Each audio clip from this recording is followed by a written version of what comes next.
नमस्कार दोस्तों, ज्ञानशाला एकेडमी में आपका स्वागत है। तो आइए इस वीडियो को शुरू करते हैं। प्रश्न 1, भारत के संविधान के निर्माताओं का मत निम्नलिखित में से किसमें प्रतिबिंबित होता है?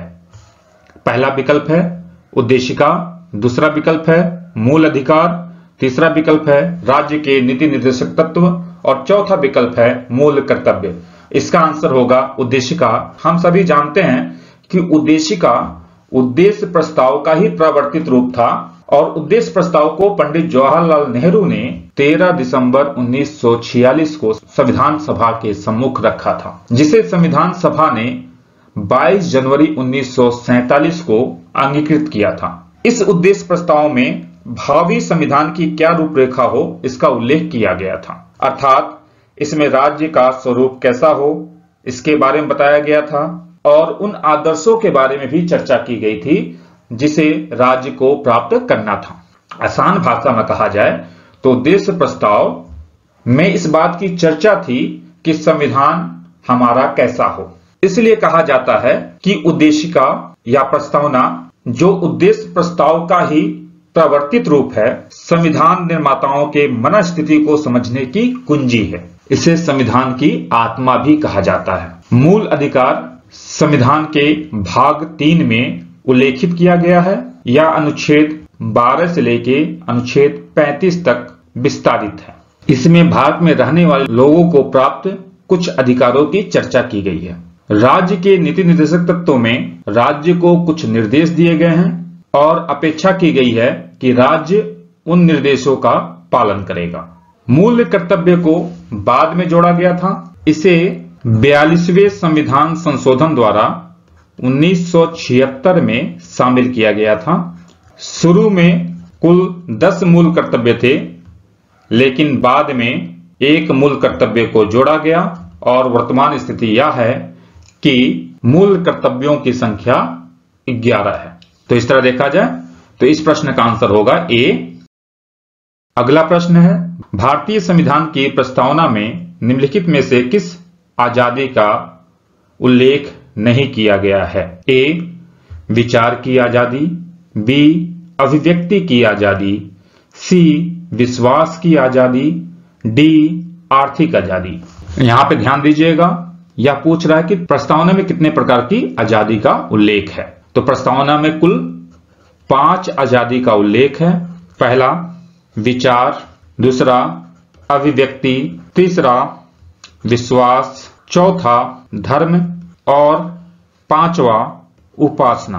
तो देखा जाए आर्थिक आजादी का कहीं भी उद्देशिका में उल्लेख नहीं है। तो इस तरह देखा जाए तो हमारा उत्तर होगा डी, यानी कि आर्थिक आजादी। हालांकि प्रस्तावना में आर्थिक न्याय का उल्लेख है।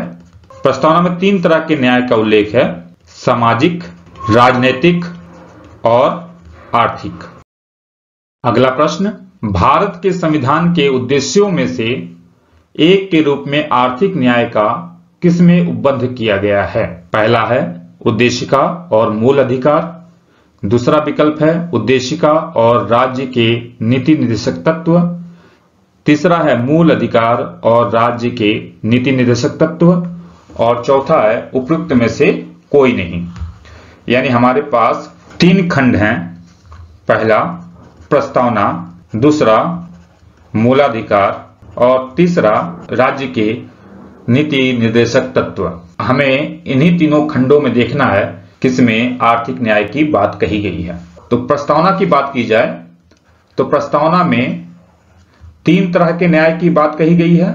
पहला सामाजिक, दूसरा राजनैतिक, तीसरा आर्थिक। तो प्रस्तावना हमारा सही होगा। जहां तक मूलाधिकार वाले खंड की बात है, इसमें कहीं भी आर्थिक न्याय की बात नहीं कही गई है, तो ये विकल्प हमारा गलत होगा।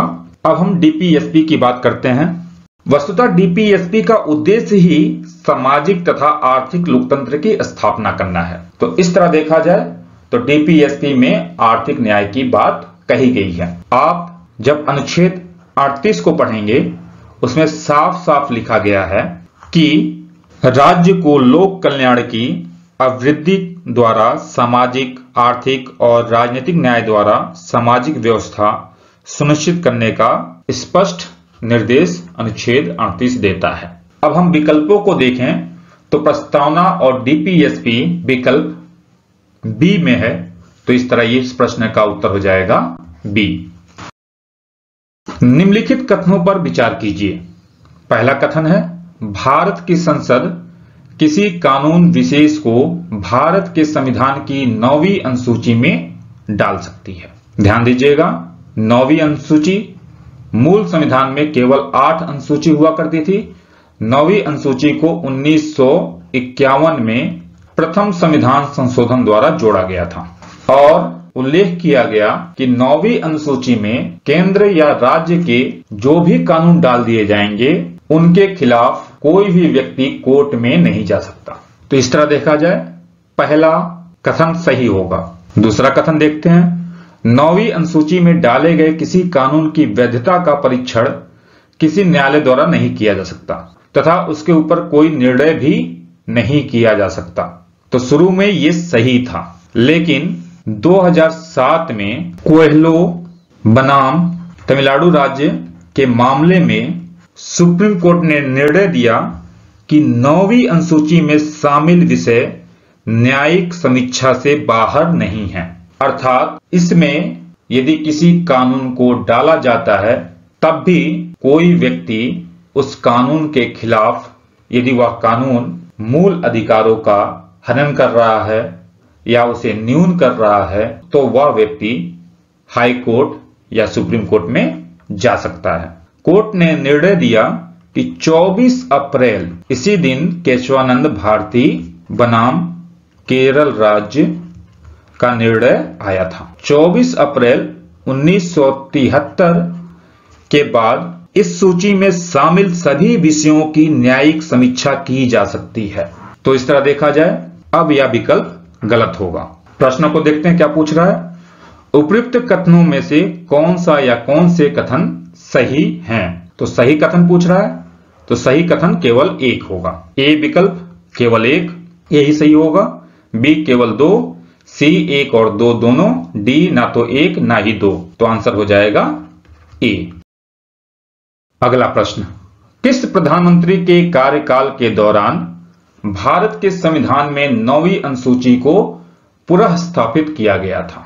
हम लोगों ने अभी पढ़ा है कि 9वीं अनुसूची को 1951 में प्रथम संविधान संशोधन द्वारा पुनः स्थापित किया गया था और उस समय पंडित जवाहरलाल नेहरू भारत के प्रधानमंत्री हुआ करते थे। विकल्प है ए जवाहरलाल नेहरू, बी लाल बहादुर शास्त्री, सी इंदिरा गांधी, डी मोरारजी देसाई। तो आंसर हो जाएगा ए जवाहरलाल नेहरू। भारतीय संविधान के निम्नलिखित में से कौन से प्रावधान शिक्षा पर प्रभाव डालते हैं? यह प्रश्न 2012 के यूपीएससी की परीक्षा में पूछा गया है। पहला कथन है, राज्य के नीति निर्देशक तत्व, इसमें शिक्षा का प्रावधान किया गया है। जब आप अनुच्छेद 41 और अनुच्छेद 45 पढ़ेंगे तो उसमें स्पष्ट रूप से शिक्षा संबंधी प्रावधान आपको दिखेंगे। अनुच्छेद 41 में उपबंध किया गया है कि राज्य अपनी सामर्थ्य और विकास की सीमाओं के भीतर काम पाने, शिक्षा पाने तथा कुछ विशेष दशाओं में जैसे बुढ़ापा, बेकारी, बीमारी, दिव्यांगता में लोक सहायता पाने का प्रभावी उपबंध करेगा। वहीं अनुच्छेद 45 में प्रावधान किया गया है कि राज्य 6 वर्ष से कम, ध्यान दीजिएगा यहाँ पे 6 वर्ष से कम उम्र के बच्चों की बात कही गई है, जबकि अनुच्छेद 21 क में 6 से 14 वर्ष के उम्र के बच्चों के शिक्षा की बात कही गई है। 6 वर्ष से कम उम्र के बालकों के लिए प्रारंभिक बाल्यावस्था देखरेख तथा शिक्षा का उपबंध करेगा। तो इस तरह देखा जाए तो पहला कथन सही होगा। दूसरा कथन है, ग्रामीण तथा शहरी स्थानीय निकाय। ग्रामीण और शहरी स्थानीय निकाय यानी कि 11वीं और 12वीं अनुसूची में शिक्षा संबंधी प्रावधान किए गए हैं। 11वीं अनुसूची में जो 29 विषय दिए गए हैं उनमें से एक विषय शिक्षा का भी है। वहीं 12वीं अनुसूची में शहरी पंचायत को जो 18 विषय दिए गए हैं उनमें से एक शिक्षा संबंधी विषय भी है। तो इस तरह देखा जाए दूसरा भी सही होगा।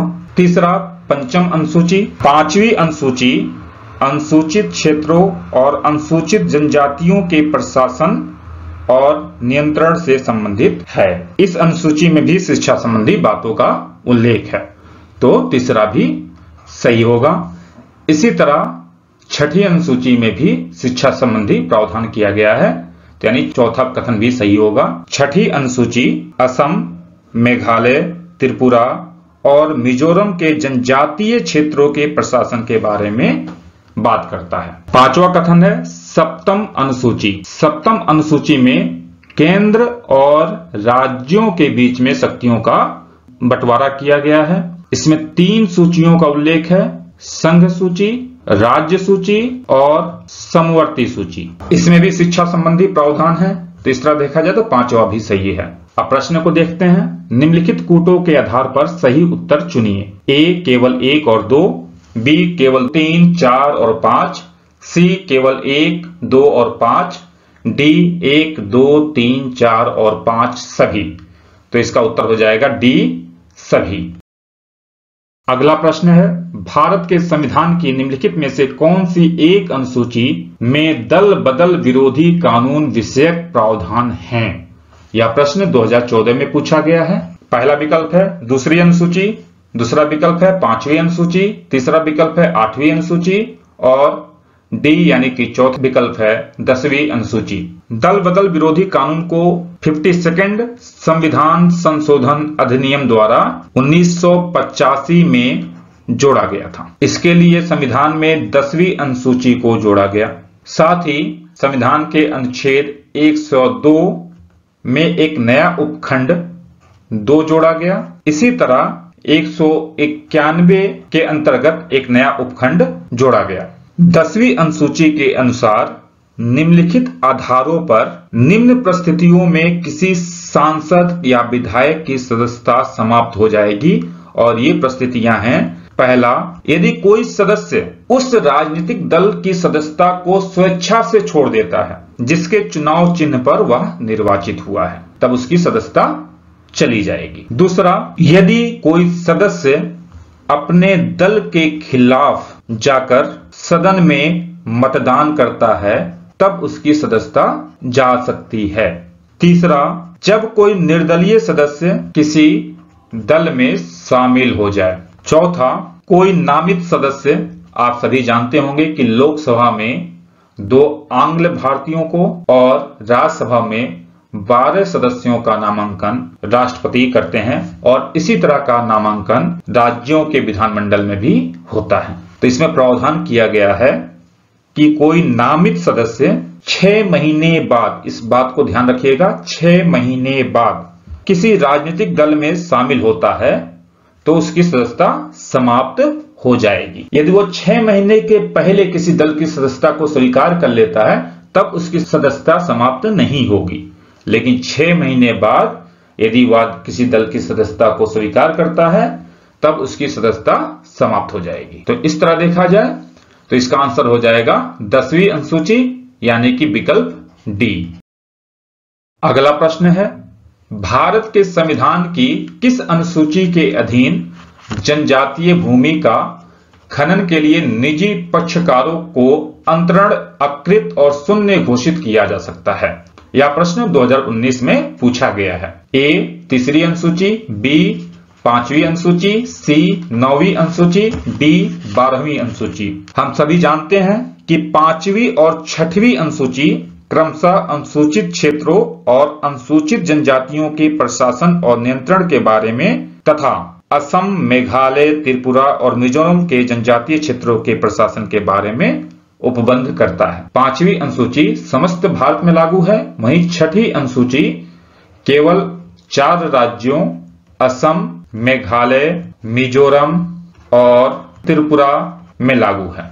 5वीं अनुसूची अनुसूचित क्षेत्रों और अनुसूचित जनजातियों के प्रशासन और नियंत्रण के बारे में है, वहीं 6ठी अनुसूची इन 4 राज्यों के जनजातीय क्षेत्रों के प्रशासन के बारे में है। अब यह स्पष्ट होना चाहिए आपको कि जनजातीय भूमि का खनन के लिए निजी पक्षकारों को जो अंतरण किया जाता है उसे शून्य घोषित करना होगा, तो वह इन्हीं 2 अनुसूचियों के तहत किया जा सकता है। तो दिए गए विकल्प में छठी अनुसूची है नहीं, तो इसका आंसर हो जाएगा 5वीं अनुसूची, यानी कि विकल्प बी।